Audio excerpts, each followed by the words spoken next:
Bonjour à tous, c'est le pasteur Thierry et j'aimerais partager avec vous cet article que j'ai vu aujourd'hui dans Paris Match. L'article n'est pas paru aujourd'hui, il est publié le 16 janvier 2019, donc c'est un article de toute manière tout à fait récent. On parle de plus de 4300 chrétiens tués en raison de leur foi en un an dans le monde. Donc l'ONG Porte Ouverte révèle que plus de 4300 chrétiens ont été tués dans le monde en 2018 en raison de leur foi. Il faut préciser ici, c'est vraiment le caractère religieux de ces crimes-là qui est mis en avant. C'est-à-dire qu'ils sont tués, ils sont pas tués, c'est pas genre des chrétiens sont morts dans un accident ou bien des chrétiens ont été tués. Non, le but doit être avéré comme étant, ça doit être un motif religieux. Ils doivent avoir été tués pour leur foi, à cause de leur foi. Donc, on dit que plus de 4300 chrétiens sont donc tués dans le monde et l'immense majorité au Nigeria. Bien aimés, prions vraiment pour nos frères et nos sœurs chrétiens qui sont actuellement au Nigeria. Parce que honnêtement, ce sont des chiffres qui sont effrayants. Donc ils ont été tués en raison de leur foi. Un nombre en nette hausse pour la 6e année consécutive selon l'ONG Porte Ouverte.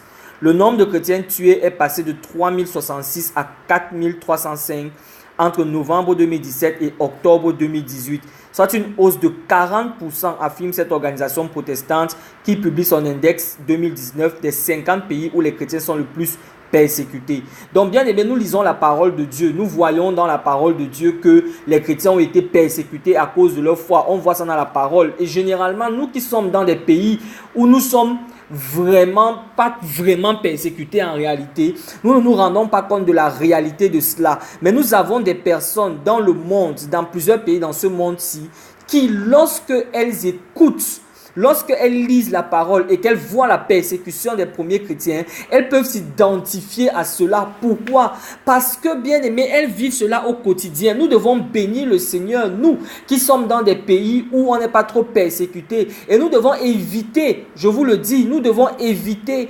de comme ça, nous prêter, de prêter notre voix à ceux qui veulent déstabiliser des pays comme ceux-là. Parce que, bien aimés, il y a des endroits dans le monde où les gens souffrent.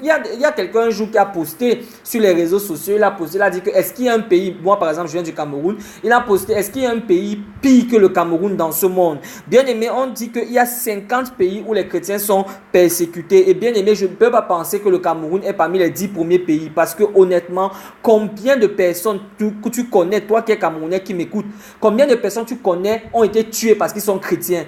Tu es Congolais, tu m'écoutes, combien de personnes tu connais dans ton pays ont été tuées parce qu'ils sont chrétiens. Donc la raison c'est qu'ils sont chrétiens. Combien tu en connais?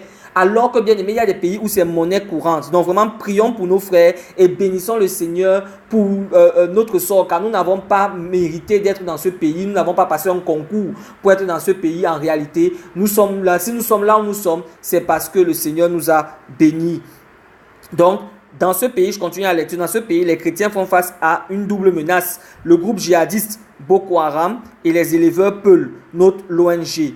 Au total, 245 millions de chrétiens catholiques, orthodoxes, protestants, baptistes, évangéliques, pentecôtistes, chrétiens expatriés convertis sont persécutés, soit un chrétien sur 9 contre 12 chrétiens l'année dernière. Ça veut dire que dans le monde, il y a un chrétien sur 9 qui est persécuté à cause de sa foi. Persécuté à cause de sa foi. Un chrétien sur 9. C'est énorme. Et ce sont des chiffres dont on parle peu. Et nous, en tant que chrétiens, nous devons nous alarmer lorsque nous voyons de tels chiffres. Donc, celle-ci entend par persécution, donc l'ONG entend par persécution, à la fois les violences commises, mais aussi une oppression quotidienne plus discrète. L'index révèle une persécution contre les minorités chrétiennes qui s'accroît d'année en année. En 2018, cela continue, écrit en préambule de ce texte Michel Varton, directeur de Porte Ouverte. En un an, le nombre d'églises ciblées, fermées, attaquées, endommagées, incendiées a presque doublé. En passant de 793 à 1847, le nombre de chrétiens détenus passe de 1905 à 3150 dans la même période. Est-ce que vous entendez ça? Voilà les réalités que les gens souffrent au quotidien. Donc bien aimé, des fois on demande aux gens, bénis le Seigneur parce que tu t'es levé, bénis le Seigneur pour nous avoir réunis en ce lieu. Il y a des endroits où le simple fait qu'on sache que tu es chrétien, tu vas vivre l'enfer toute ta vie si ce n'est être tué. Voilà la réalité de plusieurs personnes dans le monde. Nous avons vu en France la haine religieuse évoluer drastiquement. Nous voyons dans le monde la haine religieuse évoluer drastiquement. Je viens de voir une vidéo, bien aimée, où il y avait une église qui était mise à feu et à sac au Pakistan.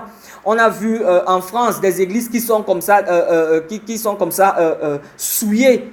Hein? Les gens viennent faire des tags, des gens viennent détruire des églises qui ont été vandalisées et tout ça là. Souillé, bien aimé, à cause de la haine que les gens peuvent ressentir. Ce n'est pas normal. Ce n'est vraiment pas normal. Et ce sont des choses pour lesquelles on doit se lever et on doit prier. Bien aimé, souvenons-nous dans la parole, lorsque les apôtres étaient persécutés, ils ont pris Jacques, ils ont tué dans le livre des Actes, et ils ont pris Pierre, et ils s'apprêtaient à tuer Pierre, parce que le peuple aimait ça. Qu'est-ce qui s'est passé? Le peuple de Dieu, les chrétiens se sont mis ensemble, et ils ont prié, et le Dieu est intervenu pour délivrer Pierre. Bien aimé, la Bible nous dit que la prière du juste est d'une grande efficacité. Ta prière peut changer les choses. Ta prière peut changer les choses. La Bible dit que le Seigneur n'a pas besoin que nous soyons 1000. Il cherche un seul homme qui se tienne à la brèche. Un seul homme qui va se tenir à la brèche, bien aimé. Cet homme, ça peut être toi. Cet homme, ça doit être toi. Est-ce que tu peux juste prendre quelques minutes chaque jour et prier pour ces gens dans le monde qui sont persécutés, car ça aurait pu être toi.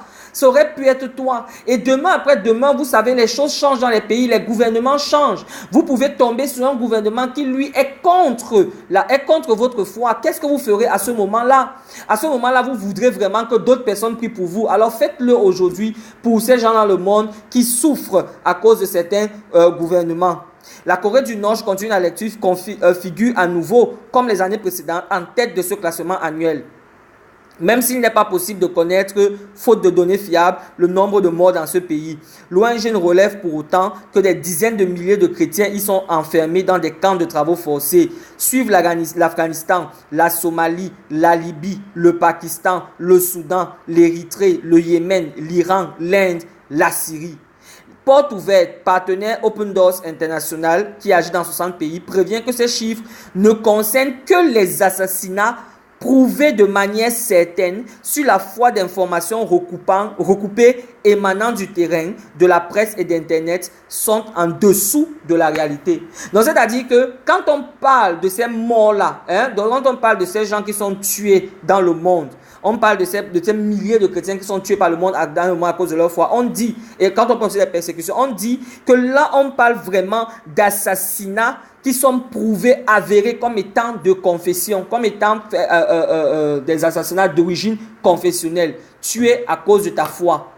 Donc, c'est-à-dire qu'il y a d'autres types d'assassinats qui, eux, ne sont pas avérés comme étant confessionnels, mais qui pourraient l'être. Donc, ce chiffre est certainement en dessous de la réalité. Je termine la lecture en disant, cette association qui apporte un soutien spirituel, moral et humanitaire aux chrétiens persécutés existe en France depuis 1976. Donc, bien aimé, j'ai vraiment essayé de rendre cette vidéo la plus courte possible et j'aimerais tout simplement vous inviter chacun de nous à prendre du temps pour prier véritablement pour tous ces gens qui sont persécutés de par le monde.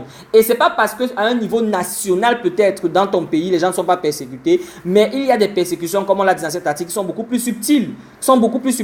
Moi-même, au niveau de mon boulot, j'ai eu des persécutions comme ça, beaucoup plus subtiles. On voit certaines entreprises où les gens ont la permission de pouvoir exprimer leur foi et où d'autres personnes qui sont d'une autre foi, eux n'ont pas la permission de pouvoir exprimer leur foi. C'est une persécution subtile. Ce sont des choses qui se passent dans le monde. Il y a des personnes qui perdent leur travail pour des raisons officielles, mais officieusement, lorsqu'on étudie, on se rend compte que c'est parce que telle personne, tel supérieur est d'une telle confession et veut plutôt placer quelqu'un de sa confession. On voit ça tous les jours. Bien aimé, cette vidéo n'est pas un appel à la haine contre notre confession, mais au contraire, c'est un appel à prier contre toute forme de haine, contre toute forme de persécution, bien aimé, et à prier que le Seigneur puisse intervenir pour qu'il y ait de véritables changements dans tous ces pays où les chrétiens sont persécutés et qu'il puisse fortifier les frères et les sœurs, qu'il puisse vraiment fortifier les frères et les sœurs dans le monde qui souffrent. Bien aimé, tu es abondamment béni.